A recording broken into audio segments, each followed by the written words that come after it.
briefly a question for Gavin and then one for Naomi on a very different topic. Gavin, your party leader, Peter Robinson, who obviously did hold this seat previously, when the Unionist Pact was announced, his response was pretty emphatic. He said, the only message to Naomi Long is dry your tears away, you're going out. Now, aside from issues of taste about that sort of statement, surely that is the wrong message to be sending at a time when people increasingly are not coming out to vote, and you need to encourage unionists in Belfast to come out to vote. Surely unionists looking at that might say, why should we bother? It's already been decided. It certainly hasn't been decided. The only decision that will be taken is on the 7th of May, and that's why I'm campaigning.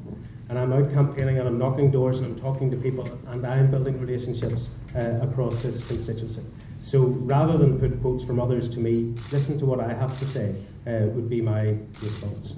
I've given an interview, this is a Slugger O'Toole event, I've given an interview to Slugger O'Toole where I acknowledge that whilst Naomi and I might differ fundamentally on a lot of political issues, that she's a capable politician. I have no difficulty in acknowledging that. And I have no need to say anything other than put forward my views positively, challenge where necessary, but make sure that we're prepared to stand up for East Belfast and its people. And just very briefly, is that you trying to distance yourself from what your party leader said? Because you certainly didn't endorse him. You left quite a gap there. Don't listen to what other people say, listen to what I say. Correct. Listen to what I say. Listen to what I say. Follow the campaign. Recognise the relationships that I'm building right across East Belfast and the warmth and the reception that we're receiving in East Belfast. Listen to what I say, follow the campaign, you'll not hear comments like that from me. You have a question for Naomi? Totally different topic. Some people in East Belfast clearly felt very strongly about the Alliance Party's decision in terms of the flag, but a totally separate issue, which probably another set of people, and although there's probably some across it, but felt very strongly about, was your stance on gay marriage, equal marriage. That's not something, as far as I understand it, that was in your manifesto the last time that you ran. Is that something that you now regret, given that some of your party members, such as Trevor Lunn, have come out to criticise what the party did in endorsing that? No, it isn't something I regret, because I made a decision that I believed was the right one. I actually believe that if the state is going to provide a service, which marriage is a service that the state provides, it should provide it equally to all of its citizens. And I believe that it is then a matter that churches should be protected in terms of doctrine and conscience to be able to make their own decisions about how they progress those issues. I want to see an open and a liberal and a tolerant democracy. And I believe in freedom of religion, and I think those two can be balanced. I believe in voting as I did in Westminster, we achieved that balance. I also believe that our party policy does, but I accept that there will be people in this society who are uncomfortable with that, and I respect their right to disagree. So Trevor Lunn is also a Westminster candidate in this election. It has not disadvantaged him that he took a different view to me. This is not about trying to persecute those who have a different opinion. It is not about trying to close down the debate or the discussion, but it is about taking a stand for something that as a party we believe is important, and that is one of equality. It is about treating people fairly and equally under the law, and ensuring that whilst I enjoy freedom of religion as a Christian, others with different religious beliefs enjoy that same freedom, and those with no religious beliefs enjoy freedom from religion. And for me, that's an important principle on which we can build the kind of tolerant, open society that I think we need to have if Northern Ireland is going to flourish, be an attractive destination for inward investment, but also is going to be able to do proper business within a UK framework where these things are taken as read. The idea that we are having, for example, debates around the gay blood ban in Northern Ireland is something that could severely hamper our ability as Northern Ireland politicians, and particularly in the DUP, to be able to have influence at Westminster. Because we've already heard when pushed, Andy Burnham, the health spokesperson, expressed concern about having to form some kind of allegiance with a party that opposes gay people ever being able to give blood. So we need to confront the reality that in doing so we diminish our influence and relevance at Westminster, and we make ourselves a place apart.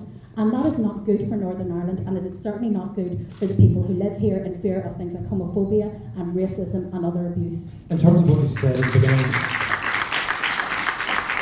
but they haven't damaged Trevor Lunn, his particular kind of conscience, the approach that he took. Do you think do you regret that it's not a firm party? It is party policy, but you're then allowing people to kind of override it. Would you prefer that it was a uniform policy that everybody adhered to? Well, it is a uniform policy, but in every party we will make decisions about where we put emphasis in terms of discipline. And what we were trying to do is convince the public that this is not something to be feared. I actually believe in this policy. And I want people to be confident that if they take a different view, they will not in any way be diminished or deprived of the opportunity to speak their mind. Now, if we go around and have a witch hunt internally in our own party against those who, for conscience reasons, take a different view, that sends out a very negative message to those in society outside. So we had two jobs to do. One was to deliver as many votes as we could in favour of equality, and the other one was to reassure those outside who were concerned about the impact that might have on their ability to freely express their views. Okay. And I think we got that balance, not perfectly, no party does, but I think we got it about as right as we could. Particularly kind of Gavin comment too, because I mean, in your party, although some of the MLAs and maybe even some of the MPs have slightly different views, the whip is much tighter, more tightly used, and actually people don't get to kind of say what their conscience is. That's not true at all, Alan. I mean, we don't whip on these issues. There's no need to whip on these issues, and particularly in marriage, the view is very clear right across our assembly group, and that's from individuals who have relatives, sons and daughters who are homosexual, but that is it. There is no whip on those issues. I thought it was wonderful that Trevor Lunn, because of our position and the closeness with his position to ours, decided to include me in his election literature. He had a good photograph of me on the front page, and I'm glad he was in the background. Where we would like you to be. Yes. And I hear it was said that photograph was taken in the Park Avenue at an Alliance event. Actually, if you look at it, it's in the Long Gallery from about a year ago. It shows just how much effort has been put into that campaign and the literature altogether. Okay, I think we're going to move. No, sorry, I do want to make this point, because the difficulty I have, and I think it is right in an issue like this, that we are respectful of different views, is that when you get that subsequent mantra about raising equality and putting pressure on people who have an alternative view. I have an alternative view to Naomi, I'm right to hold it. I have every right to hold it. The problem for the Alliance Party is that two MLAs that they have in East Belfast, held the same view that I do, held a conscience view. And both of them were put under severe pressure to change their stance. One of them did, and one of them didn't. But they should never have felt that pressure. Whereas I would have heard... Both of them are sitting in the audience tonight nodding no. Both of them are sitting in the audience tonight, and both of them are nodding no. And just to put it in context, Judith is now chair of the East Belfast Alliance Association, and it has not damaged her political career, it has not damaged Chris's political career, it hasn't damaged anyone's political career. And I think when people do that, it's about spreading fear and mistrust and making people fearful of what equality looks like. Well, I can tell you in Alliance, it's not an exclusive principle, it's one that actually brings people together. Okay, we're going to take a kind of a sounds good, but it wasn't born out in reality. Okay, we're going to take a kind of a Diet Coke break for a second to swap a couple of mics, apparently. So, you had the three priests, and now I'll be very different for East Belfast. Okay, we're going to kind of start back again, and hopefully folk in the back will be able to hear with the fixed mics.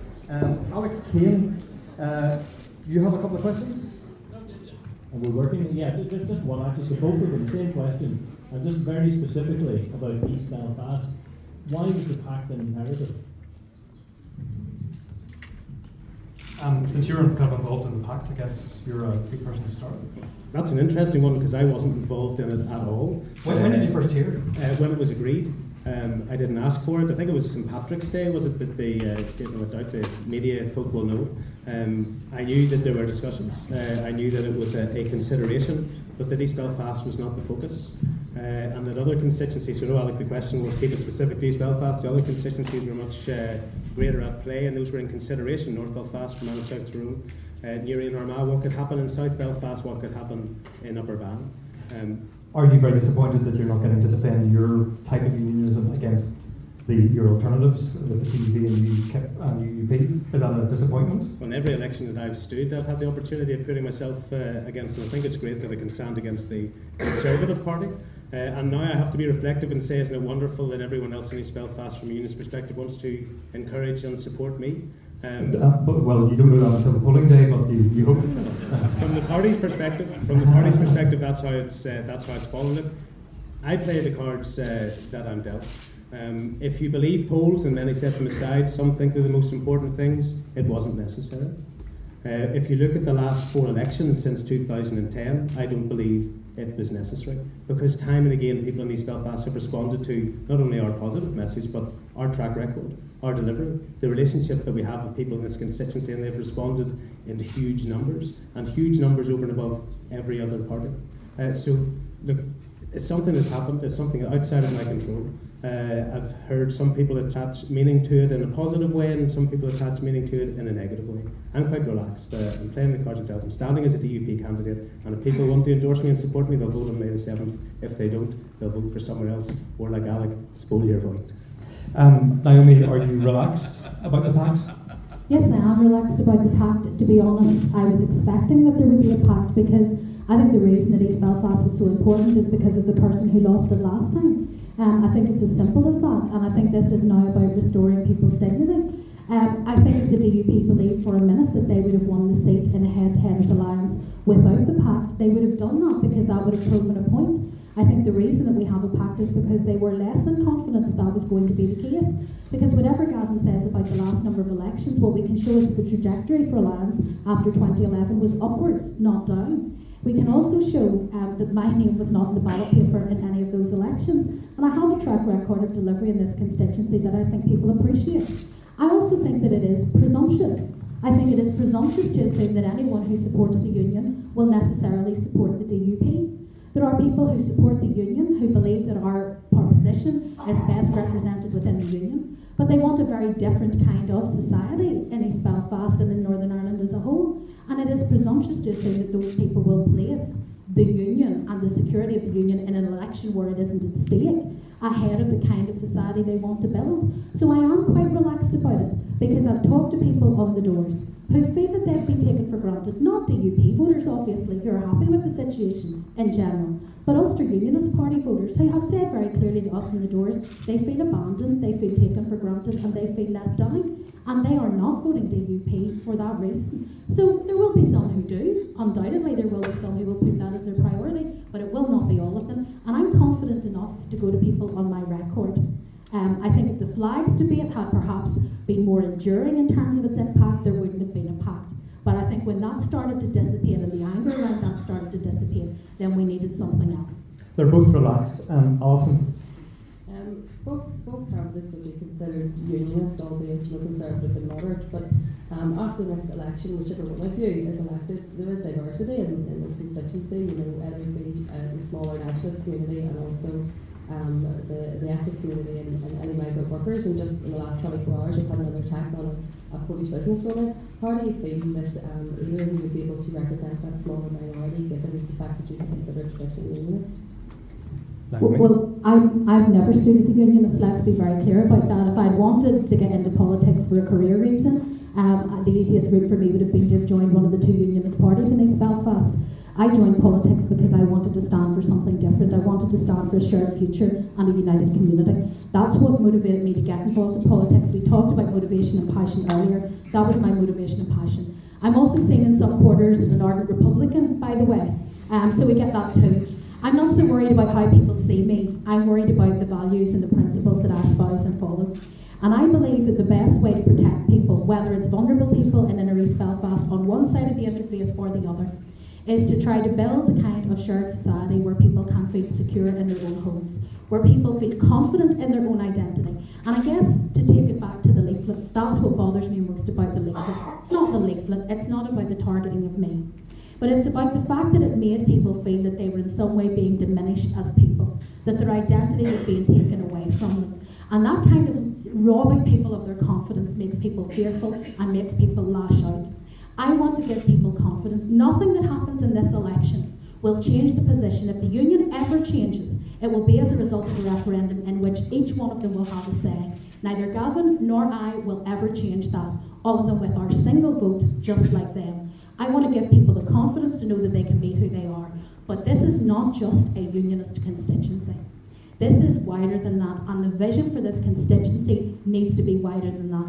I care as much about what happens to my constituents in the short Strand as I do about what happens to my constituents on the Newton Arch Road. That's my duty as an elected representative, but more than that, that's my calling as a human being, because those people matter just as much, regardless of which side of the interface they live on.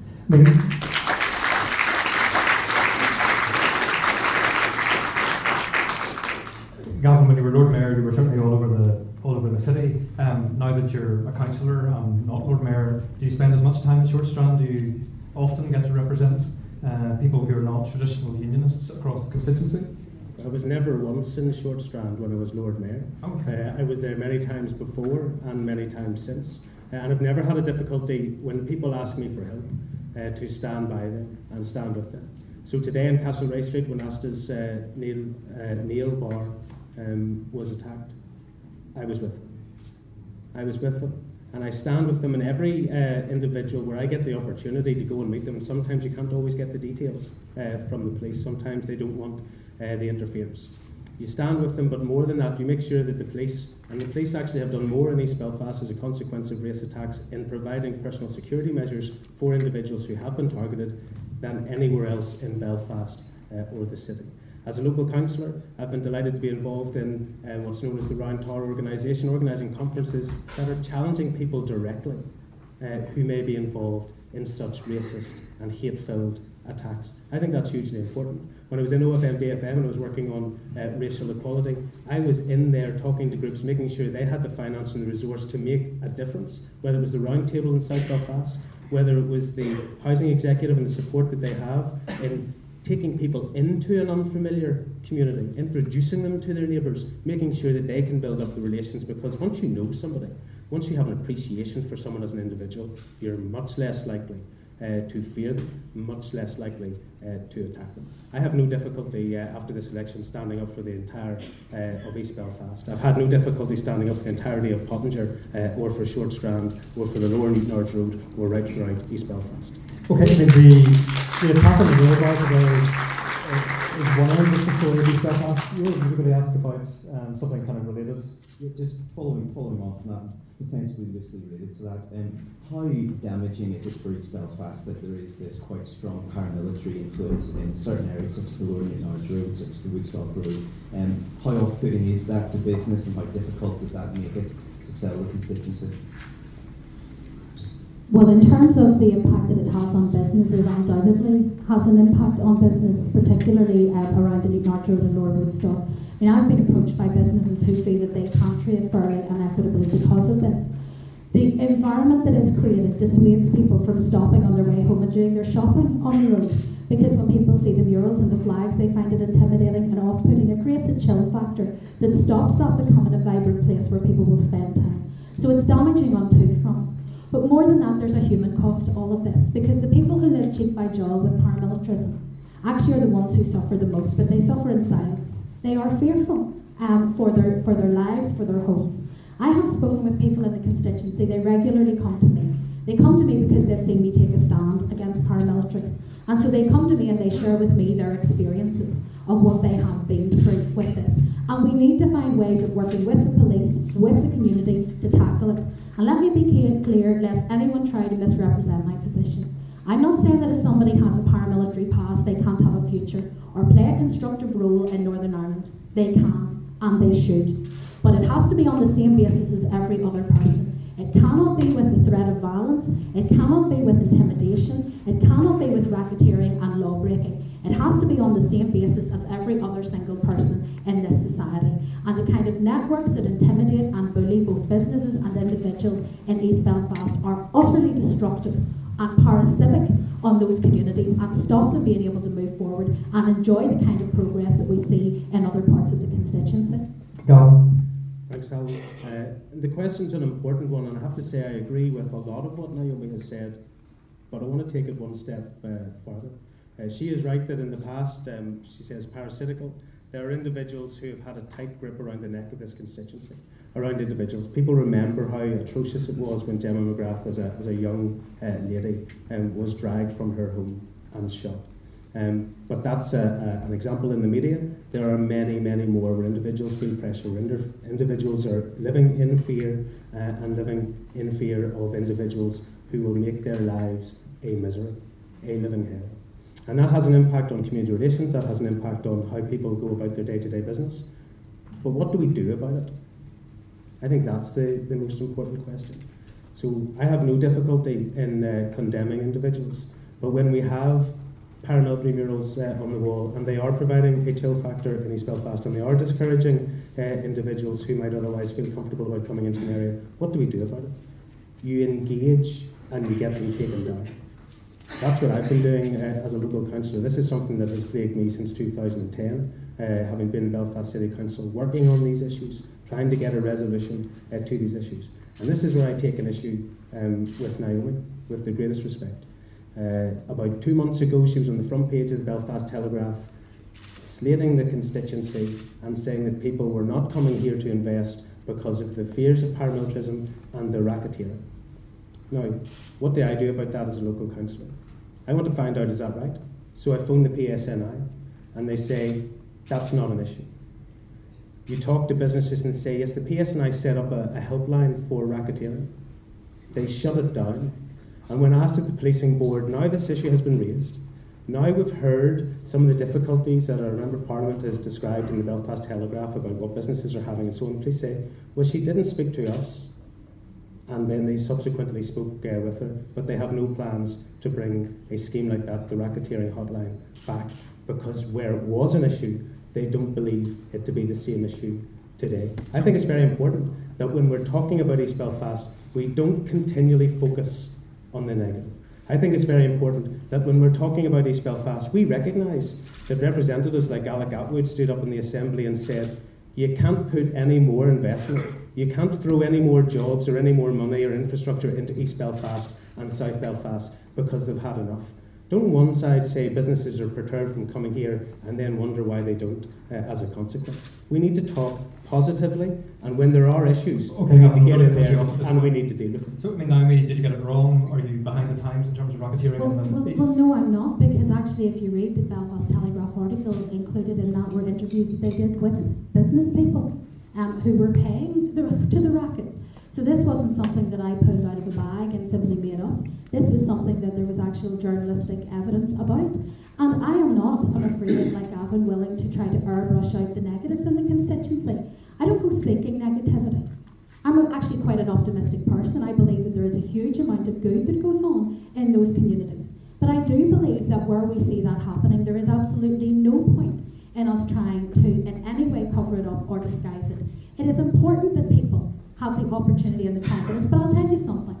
I did work on the re-imaging of murals in East Belfast. Indeed, I launched quite a few of them at the time when those images were being redone, right across the city, but also in East Belfast. I worked with communities and we talked about the kinds of murals that they would want, and we saw those delivered.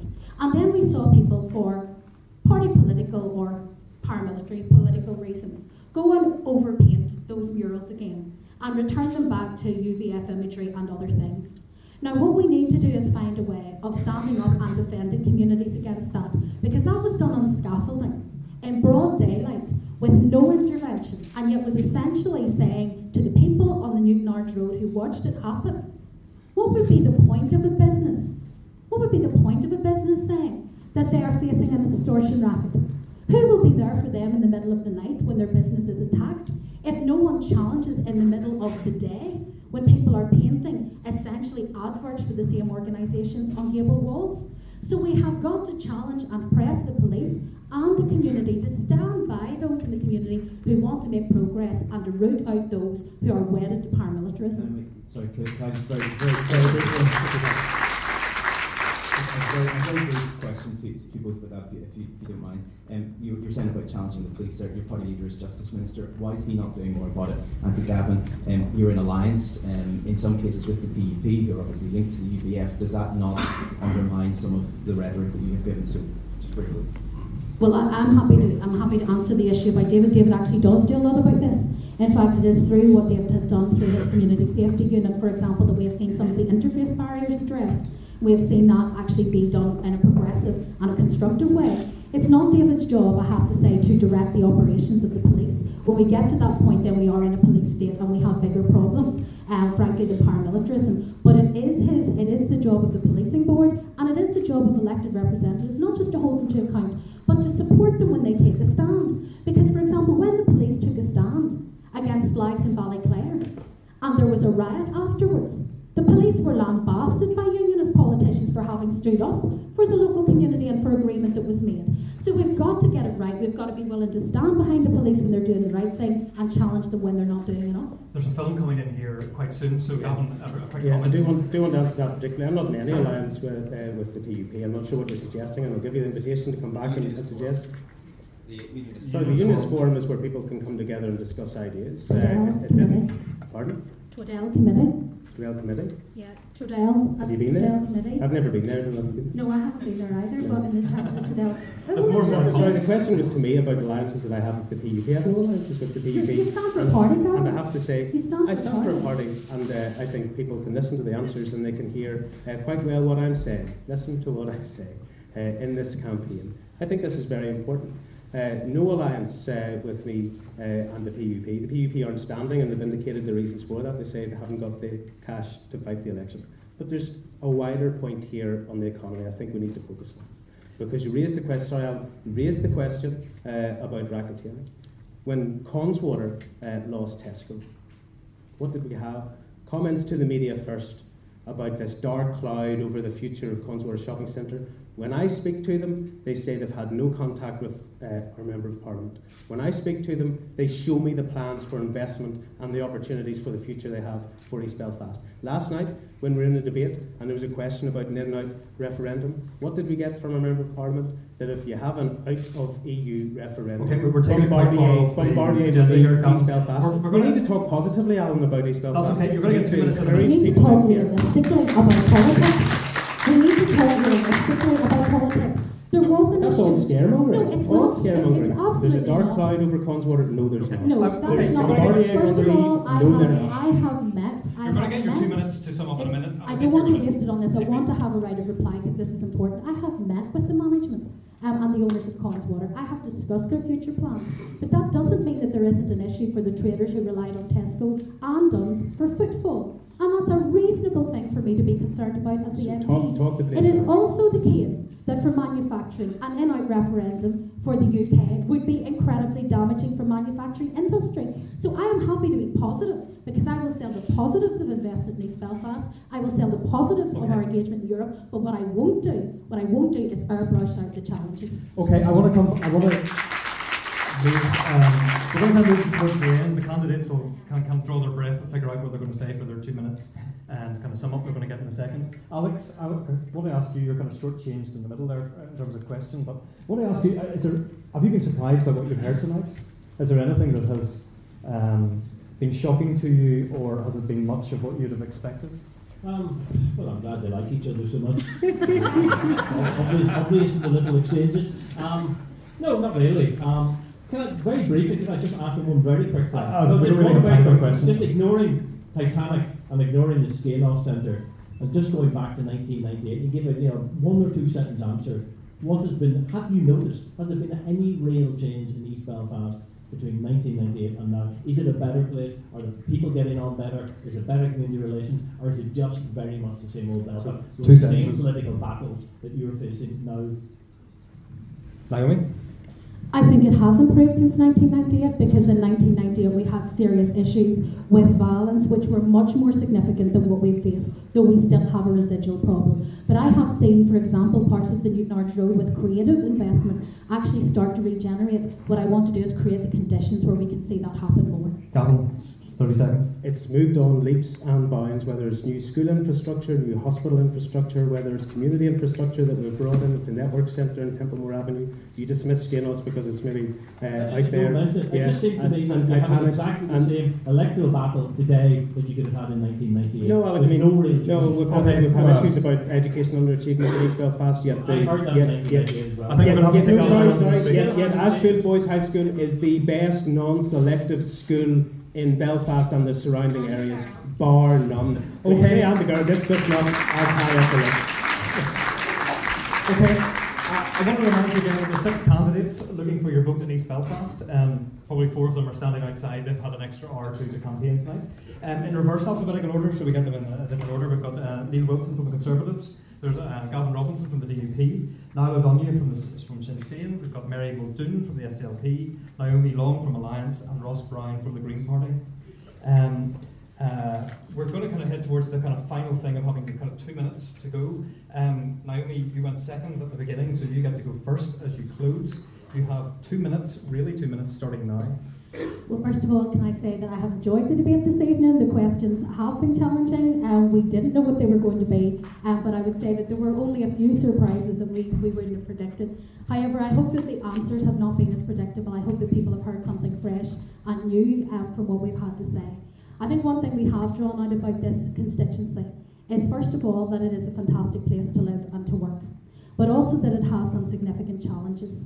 And not least amongst those are the fact that we need representation which is broader than simply a strong unionist voice. It needs to be a strong East Belfast voice which is returned to Parliament, one that can represent those from a diversity of backgrounds, regardless of their political opinion, regardless of their race, regardless of their sexuality, regardless of their gender, who will go to Parliament and who will represent the inclusivity and the diversity of this constituency. I want to build confidence in those areas where there is fear. I want people to believe that their identity is secure, and I want to do that by demonstrating it day in, day out. I want to deliver for the people as I did in the last Parliament, and I believe if people put their trust in me, I will not be found wanting.